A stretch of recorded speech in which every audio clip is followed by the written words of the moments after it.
Après que le papa ait déposé sa petite graine dans le ventre de la maman, qu'est-ce qui se passe? Eh bien, mes enfants, à partir de ce moment-là, c'est la grande aventure. Oh, raconte, grand-mère. Comme je vous l'ai dit, dans le sperme, ce que tu appelles la petite graine, nagent de minuscules têtards. Ce sont les spermatozoïdes. Ils sont environ 180 millions sur la ligne de départ.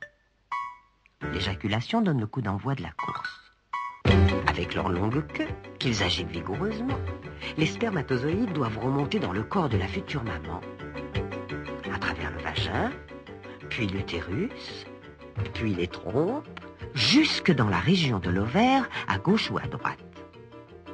S'il n'y a rien au bout de la trompe, toute cette course ne servira à rien et les spermatozoïdes seront éliminés.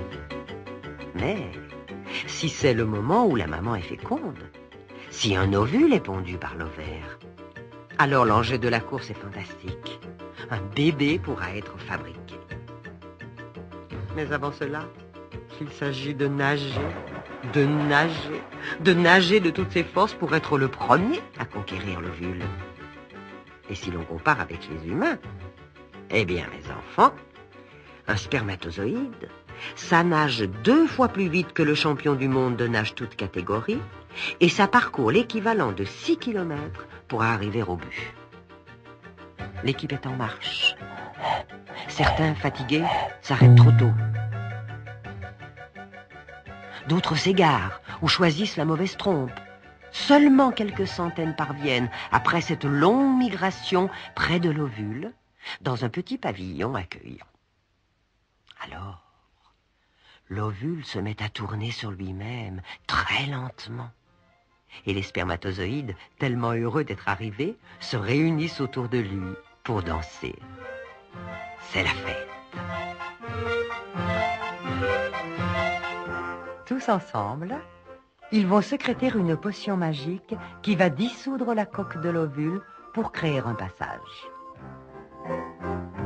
Magnifique travail d'équipe. L'esprit de solidarité est grand chez les spermatozoïdes. Et lorsque l'un d'entre eux pénètre dans l'ovule, c'est en emmenant un peu du cœur de chacun. Alors, à l'intérieur, le noyau de l'ovule attend le spermatozoïde qui a laissé sa queue au vestiaire. Ils s'approchent et se fondent l'un dans l'autre pour former un œuf. C'est cet œuf, unique au monde, qui va se diviser et grandir dans le ventre de la maman pour donner un garçon ou une fille, petit ou grand, peau blanche, jaune ou noire, selon ce qu'il aura hérité de ses parents. Et pour vous aussi, mes enfants, ça s'est passé exactement comme ça. Sinon, vous ne seriez pas là aujourd'hui. Et après, grand-mère? Après, mes enfants? Ah, c'est une autre histoire.